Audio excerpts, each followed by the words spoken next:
Hello, everybody. Welcome back to the conversation series.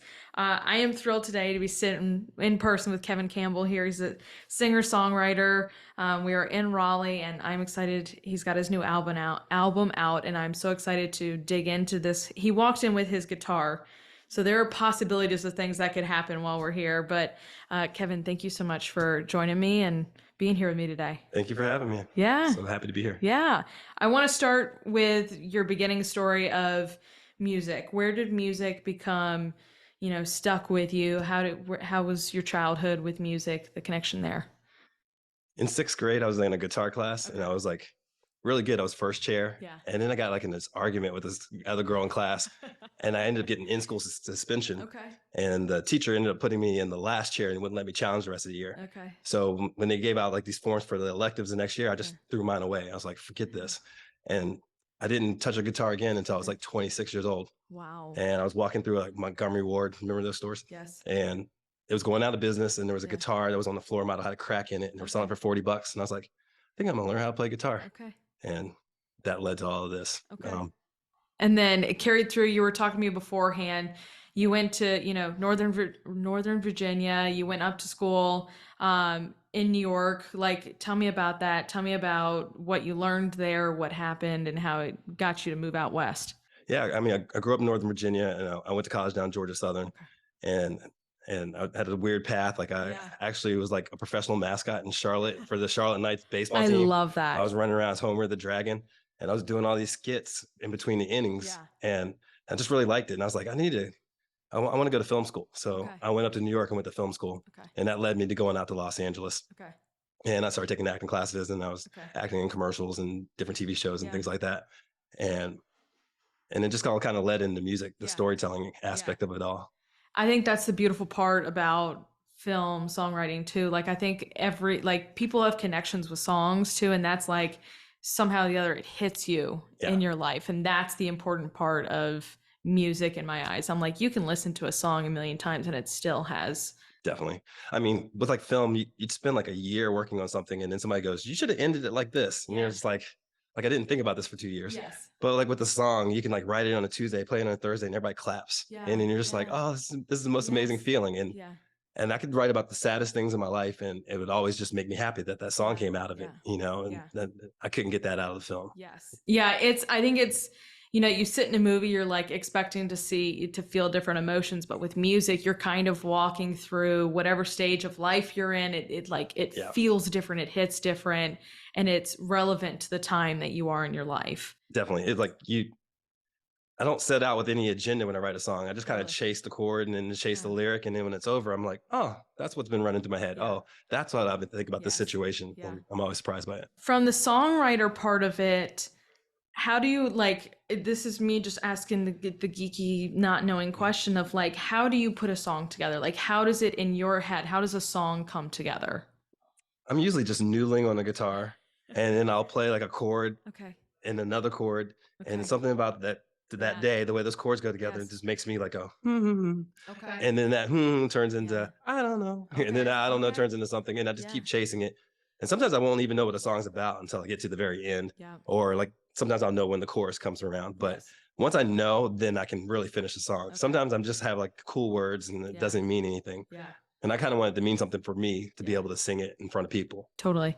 Has there been points where you're like, you get into, I call it the zone or the flow of things, and you're in it for like a certain amount of hours? Like, what's the longest you've kind of been in that state of songwriting, singing? Yeah, that zone, you can feel it. It's like a hole opens up in the universe and you don't know how long you have, but when you're in it, you can like really write a lot.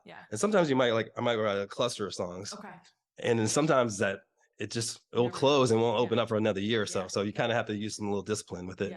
Like I'll find myself, if I like say, okay, I'm going to write for an hour today. After like 15 minutes of struggling, I might have like a line, and then like 30 minutes later, I might have like a chorus. And then like the next day, if I do another hour, usually I'll finish the song. But I don't always want to make myself do it. Sometimes I just want that inspiration to strike, but you'll wait a long time for that. Yes. Yeah. I always say like, I'll at a certain point, it's for me when I'm editing. So when I'm editing, I'm sitting there and it could be 3 hours, it could be longer, but I'll suddenly look up and I'm like, I gotta eat. Yeah. I gotta. The dogs are staring at me. Yeah. I've got to get up and possibly get out of this couch. Yeah. I used to edit and I would not drink the whole day. And I'd like be cramping in my chair, like, what's going on? Like, I'm thirsty. I'm like, I probably should go to bed. I probably should go do something else. But it is funny. Like I always know when the dogs start coming up and looking at me like, Mom, it's time to go to bed, or it's time to let me outside. Me, I'm please. like, maybe time to get up from this spot. But to your point, like that opening in space, like that's exactly what it is. I'm like, you kind of feel like you're flying kind of situation. It's different for everybody, but the funny part is that recently I've been talking to a lot of people that are in this creative editing, songwriting, whatever it is, and I'm like, we all have these flow states in different creative spaces, but it's so cool because we can all say, yes, we know what flow is and what it feels like, and we all have it. Yeah. So it's interesting to hear every single person's flow state and what they kind of, the zone they get into. It's weird because you can actually see it. Like you feel like it's like open. You're like, okay, there's a portal right now. You're just kind of like, it's like weird to describe, and like your description of like the portal's the best way, but you like your eyes get just like laser focused. It all makes sense, and you can see the steps, and you just follow it, and it just happens. You're like, hand oh wow, is writing things faster than it usually does. Whenever I hear anybody say like, oh, this song just poured out of me in 30 minutes, like they were that portal opened. Yeah. I want to hop right into the album that you released just a week ago, The Stages. You said, this is the album I didn't want to write, but eventually I felt that I needed to in order to move on. Or move forward. Set the stage for The Stages. I was in a relationship for 22 years with a woman named Melissa Kobe. We met back in like 99 when I was like in an acting class. And we were in class together for a long time before one day she came in and her hair was straightened and she was wearing this new dress and like we started flirting the whole class. And then after class, like we like rode around with each other and like talked like from midnight to like 4 o'clock in the morning. And we were like together ever since. And in June of 2021, she was like hiking the Pacific Coast Trail, and the temperature spiked that day. It was supposed to be like 90 degrees, and ended up being like 110 degrees, like at like 10 o'clock in the morning. And she ended up dying from like heat stroke, and she was always a big supporter of my music and everything. And I wrote so many songs about her and our relationship and stuff. And I just couldn't find myself wanting to like write songs about her dying or about missing her or any of this stuff. But I couldn't write anything else. Every time I tried to write, it was something like this was coming out, and I avoided it for a long time. And then I just started getting perspective around it. Like a lot of people reached out to me that were widowed and lost their kids. And I had, I thought, could I do that in return for other people? And I thought like maybe these songs could help other people if they heard it and if they were in that time of need. So I ended up eventually starting to write the album. It's more about me in dealing with the grief and the stages of all the 7 stages of grief than it is about us, but it is like a love song to our relationship too. Well, and it's so beautiful how it's done. And I think the title, you just describing the stages of grief too, like the title is perfect for the album too. It fits so well with what you're speaking to. Is there a song on there that was just the absolute hardest for you to write and sing and put together? I think it was Cocoon. This is the last song of the album. It was the last song that I wrote. I wrote it pretty much on Christmas night. Oh wow. I was sick with COVID. I got my dad sick with COVID. We were both sick. We didn't go anywhere. We scrapped all of our plans. And I was just sitting up late at night and I was playing really quiet so I wouldn't wake my dad. And it was just a song about like the opening line is, I'm going to need more time to mourn old me. Because like when you lose someone like that, you also lose a part of you that was happy with them. And the part, you change with grief changes you. So the song's about mourning old me and her. And it's like, it's called Cocoon because like I was writing about the stages of grief, but when I thought about it at the end, like I also wrote about the stages of my metamorphosis because through the songs, I can hear myself changing and having perspective. And there's one song called Baby We Made It where I'm like, celebrating our relationship, because everybody says death do us part. So when it actually happens, like, how come we can't celebrate it? Like that was the only thing that broke us up, so that song was like, it was me committing myself to moving forward with my life and wishing my old self and her well. Yeah. You know, Once you completed this, were there certain emotions of relief, or just that you had gotten it out, or anything like that, or what was the emotions after? it's weird. After every song that I wrote, like I had complete breakdown. You Okay. know, just straight tears after I wrote the Totally. song, and then it's like, but Cocoon is the only song that still makes me sad when I hear it. The other Okay. ones, I'm like, oh, that sounds great. Oh, that's a Yeah. great harmonica Yeah. solo. I love this. You Yeah. know, I look at it differently, and but I know at every stage with every song, I like Yes. really had a moment, and it had to like move Yeah. forward. Yeah. It's interesting, like we were talking about beforehand, the emotions that you feel in the time of life. And I want to just hop into the genre that I mean, this is a blues, jazz. How did you kind of figure out the sound, and what you wanted this to be? I just wrote like I always wrote. Okay. And it just came out how it came out. Yeah. But then I hired this producer named John Shane. Okay. And there was an engineer named FJ Vintre. Okay. And I hadn't worked with them before. They were based out of Durham and Chapel Hill. And I met him, and John Shane just like shepherded the whole project, brought in a bunch of different musicians. He would like, oh, I can hear a harmonica here. Like I never heard a harmonica there, but I'm so happy the harmonica's there. You know what I mean? He's like, oh, I can hear this, organ doing this here and doing that there. And he really shaped it. And, That's beautiful. and, when I was like, oh, let him play a real good solo here. Like he was like, no, we got to keep this, you got to keep this one soft and gentle because, it's like, he cared about it more than I did. I was like, let's just go all crazy on this. He really saved it. Okay. Okay. When you are typically writing music outside of, the stages leading up to this album, is there a certain genre that you like associate more with? Is there one that you speaks to you more? If you like listen to other albums, like I really like each song will kind of be different than the other. So some might sound jazzier, some might sound bluesier, some might sound folky, some might sound cold country. The only thing that kind of I feel like is the same as like my lyrics, like the way I write my stuff, and like that ties it all together. Yeah. I just sit down with an acoustic guitar and just kind of like try to find something that grooves me, and moves me, and grooves me. Yeah. And it just ends up how it ends up. Yeah. Yeah. I couldn't even describe. Like that's the hardest thing, because they ask you when you like post your stuff on like Spotify and everything's like, what's put your genre? And like, yes. If I said I'm blues, people that do blues like, that's not blues. Yes. And I'm not country and I'm not folk. It's kind of like, yes, it's kind of like it's kind of an old example, like the Taylor Swift. She was country for a long time, and then she started making new music, and people are like, she's not country. I'm like, she is writing a country album, but then she transitioned fully to pop, and then people still are like, she's not pop though. So it's weird but that classification, sometimes people in those certain genres, they're like, you're not this or you're not that. It throws people off. I definitely write like in a country way, where it's like descriptive and it's more of a story kind of thing, but I don't sing in the twang. And it's just like that kind of separates you from like the country.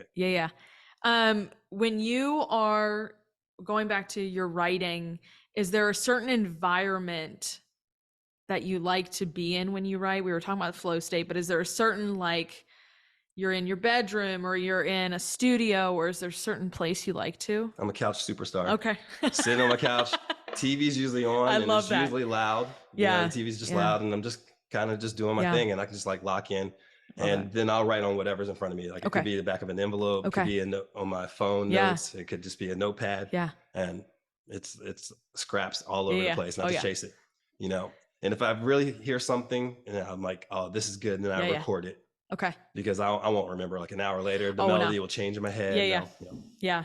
I'm the same way, in the fact that I'm like, if I don't write this down right now, gone. It is out of my head. I will not remember it in 30 minutes. I will not remember it in 10. Sometimes if it really comes, I'll just trust it. I'll just kind of do it over and over again. And it kind of feels like it's stuck.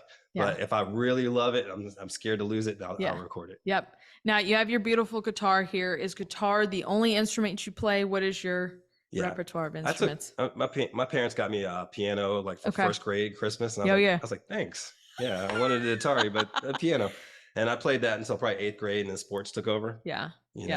So basically guitar. That's it. Yeah, I think a lot of kids when they're growing up did piano, like parents put them in piano lessons, and I'm like, great, I did this for a little while, but I'm like, Yeah. not my jam, not my No. jam at all. No. And to the point, I was like, I'm gonna go do sports. I'm gonna go get outside, and Yeah. that was what I did too. But now I wish I played harder and Totally. like I know how to play. Totally. But I wish I learned guitar. Like that was the instrument that I wish I learned, because it just Yeah. seems cooler, but also at the same time, I hated sitting so tall at the piano and like sitting there. I'm like, I want to get up and play or Yeah. do something. But if you're at a party and there's a piano there, nobody minds if someone gets up and plays a piano. Oh yeah. Someone pulls out a guitar at a party, everybody's like, oh, come on, dude.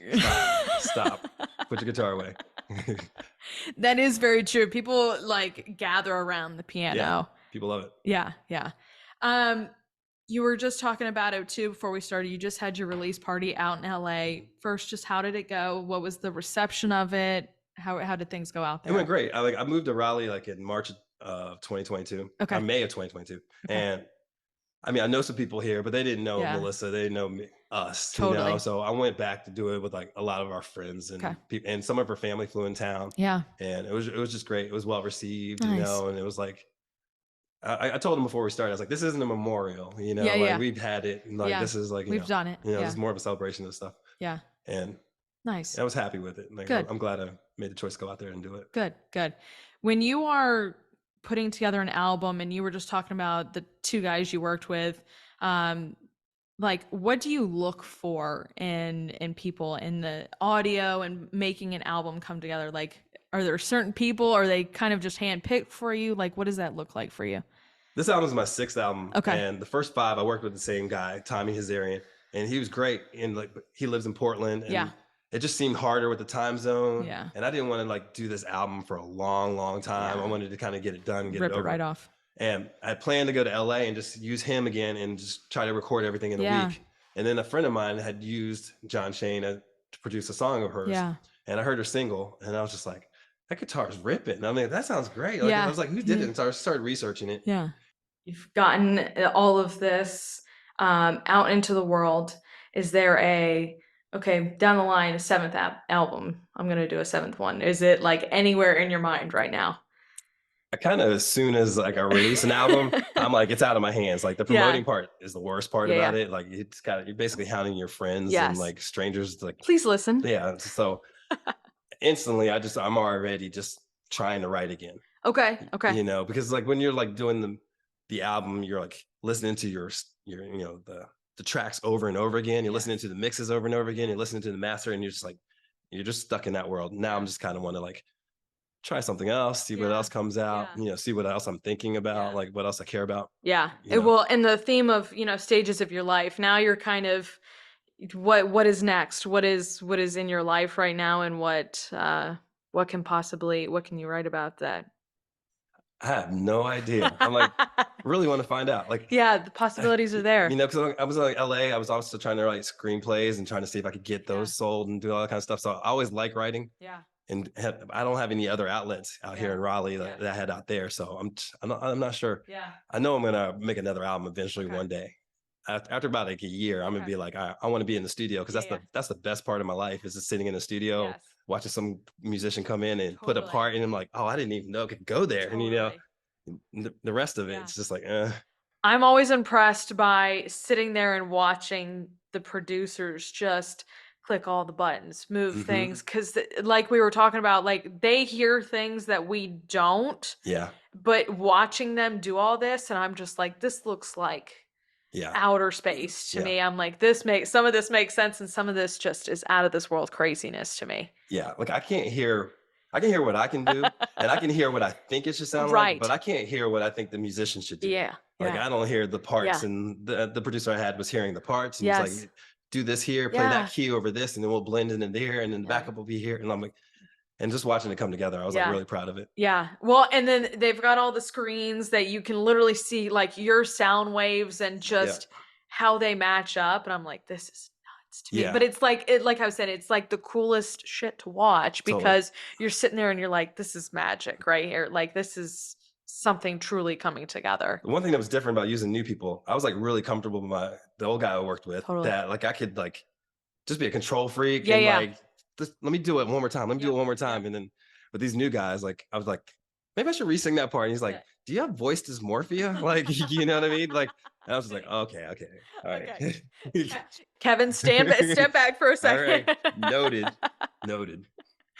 Is there on that? Has there been several times where you're like, I just don't like how this is coming out, and you kind of do have to take that step Oh, I back? will. Like I'll fight for stuff. Like, I'll fight for things that really matter. But I'm open to like seeing what would happen. Yeah. And usually I'm like, oh, that's cool. I can live with that. I can live with that. That's the hardest part, is like finishing your album with things that you can live with. It doesn't matter where you are or how good you think you are. You're always going to hate stuff about your album after it's over, because like you end up listening to it a million times, and then you get good. Like when you go into like the studio and you record like your voice, you might sing a part like 10 times and you use the best parts. So now you're listening to the best part all the time. So you start singing it like the best part, and then you get even better than that. So then you look back at what you did and you're like, I wish I could. But people don't hear that. People don't hear that fight that you have in your head. So it's the nitpicky perfectionism that we all have in us. Like, I will sit there and edit a video. I think it's like screenplays too, and film. You sit there and you're editing things for hours, and you're like, my God, I'm like, I can't watch this anymore. Like it's as good as it's gonna get, and you get to a point where you're just like, hands up in the air, I can't do anymore. But I think we all have that us that live in the creative space all have that perfectionism in us, because we're like, you go back into your point, you watch it or you listen to it, and you're like, oh crap. But what happens after like about a few months after it's done, you start forgetting the battles. You start forgetting what you like compromised on or whatever, and it just becomes what it is. And then a year later you listen, you're like, oh, that was pretty good. You know, you don't even remember any of the stuff. So you eventually get there. You just have to like time. If you were not doing what you were doing today, what would you be doing? I don't know. I just decided to like to chase the creative thing. I decided to like like you struggle bills your whole life and do all this stuff, you know? Like I watch my friends with their mortgages and their kids first day of school picks, and I've never felt jealous. Wow. I never felt jealous. I'm happy for them, but it was just never like what I wanted. Like, you know, I don't have a retirement plan. I don't have a 401k. I'm just like chasing the creative thing. And then when it falls apart, it falls apart. It's funny because people ask, I get asked the same question. I'm like, I have no idea. I have no idea, because what I'm doing is what I love. But if I had to go, like, people say outlandish things, I'm like, but would you really be able to go do that? Like, people are like, oh, be a professional soccer player. I'm like, have you ever played soccer before? And they're like, no. And I'm like, you might not want to pursue that then. It's trippy being here, because like in LA, like everybody was chasing some kind of creative dream. I could call somebody up at 1 o'clock. Like, what are you doing? Nothing. Want to go hang? Yeah, let's hang. Because like, you know, everybody was just had like these jobs to support themselves, but it was like out of the way of their day, so they could go on auditions and do things. And then I come here and I'm like at a party and people are like, hey, Kevin, what industry are you in? I'm like, oh my God, I can't have this conversation. I'm not equipped for this conversation. I don't know how to have this conversation anymore. No. No, it is funny. I think part of that, you know, the culture out west is kind of making its way here, like from New York down. Like so many people are moving from New York down here, but that culture's moving down south, because I've got 3 jobs. Like but I'm doing what I love, and you're hustling, and that's the thing. But it's doing it so you can do what you love, and I have that's 3 jobs too. I'm saying. Yeah, that's the thing. I'm like, anybody's like, why don't you just work your full-time job? I'm like, I could, but I'd be sitting there, and at the end of the day, I would be so unhappy. Yeah, I mean, I have all the respect for people that can like work their full-time job and then do their side hustle after it. I just need a little bit more time to be able to pull it off. Yes. It's a beautiful guitar too. Thank you. All right, so I'm gonna play a song. It's called it's on the new album. It's called Get to See You Again. Okay. For like first like year and a half, I would go to bed and I'd be like, come see me in my dreams, baby. You know, like, you know, and I've only really had like a few dreams that I remember with her in it. But the first one I had, it seemed super real. And she walked in this party that everybody was at, and we're all like, what are you doing? You're supposed to be dead. And we're all like, we couldn't believe you. Like, we couldn't believe it. We're touching her and stuff. And after like a while, like, you know, eventually we were convinced. And I was sitting there talking to her on the couch, and I was like, I can't believe like you're here. And da, da, da. And I woke up. And then it was just like she died all over again, you know. So this song's kind of like that feeling. I'll get to see you again.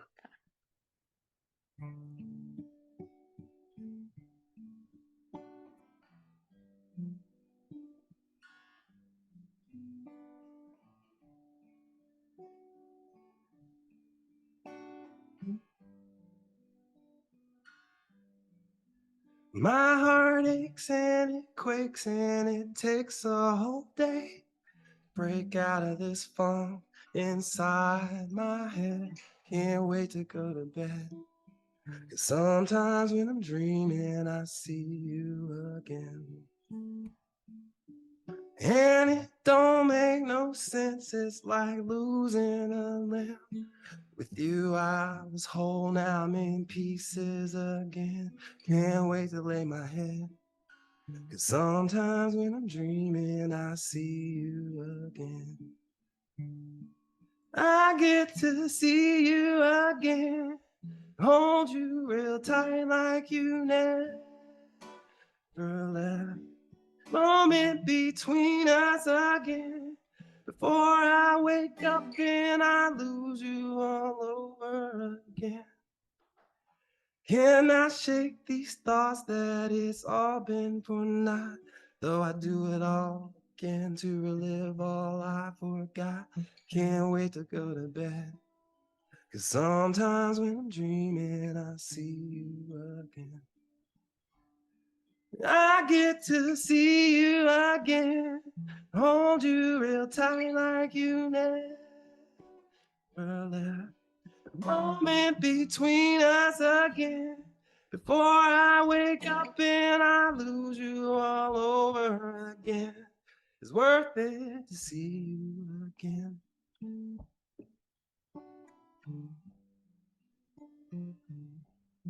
It's worth it to see you again.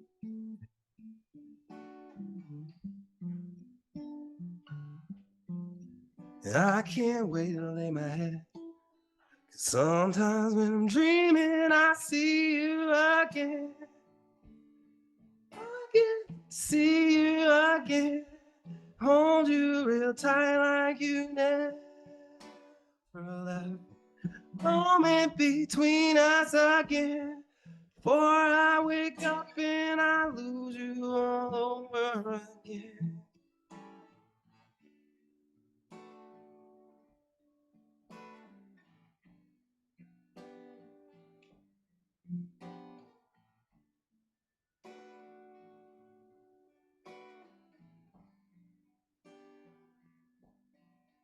My heart aches and it quakes and it takes a whole day to break out of this funk inside my head. Can't wait to go to bed. 'Cause sometimes when I'm dreaming, I see you again. That is beautiful. That is so beautiful. I am incredibly lucky that I'm getting to like sit here and just watch you sing that song. So thank you very much for pulling the guitar out and playing that. And you can hear, like, you can just feel that and feel all the emotion and everything that you went through with all of that. And it's, I think, like we've been talking about, like when you lose somebody, like, and you go to bed at night and you see them in your dreams, like, Yeah. I've had that as well, and it's just something that you were like, to your point, you do wake up and you're like, they've died all over again. And Yeah. it's just sometimes you wish for those dreams and sometimes you hate them at the same time. Yeah. And it's such a wishy-washy, like, seesaw kind of thing that happens. I was really just trying to find like an angle to this grief Yeah. that I was experiencing that felt original too. Yeah. Besides, I'm just sad and I miss you. Yeah. And of course, I have those songs too on this album, but like I wanted to have like another thing because I only said death one time on the album, you know. Okay. So Okay. somebody in a breakup could listen to the song, maybe feel the same way, you Yeah. know, or some, you know, Yeah. somebody missing home, Yeah. you know. Yep. Kevin, my last question for Yeah. you is just what inspires you? Yeah. I can tell I've never been asked that before. Um, I don't, I'm really inspired by words. Okay. I'm a big word guy. I Yeah. like putting it together and finding the way they all connect with each other, you know, and especially I'm always just fighting to express myself and explain myself, and find my place in this world through the words. So I'm always inspired when I see someone put words in a way that like it was always there for me. I was like, I should have got there. I didn't get there. So I'm always looking at people's words and different things like that, and I'm inspired by it. And that's music. Like I think what you just described is the definition of music too, because I think that is exactly where all the guitar and the drums and everything coming together, but the words is what we feel and what we relate to the most and gives us goosebumps, and that's it right there. Yeah. And it's the beautiful part. If someone like connects to it, and that's like, Yes. great. Yeah. You got me. You Yes. understand me. Yeah. Kevin, I can't thank you enough for joining with me today and singing that beautiful song. And you guys, if you have not listened to Kevin's new album, The Stages, please, please, please go listen to it. It's going to be linked down below. But Kevin, just thank you so much for joining me today. Thank you for having me, Danielle. It's great to see you. Yeah. As always, I will see you guys back here next time. Bye, y'all.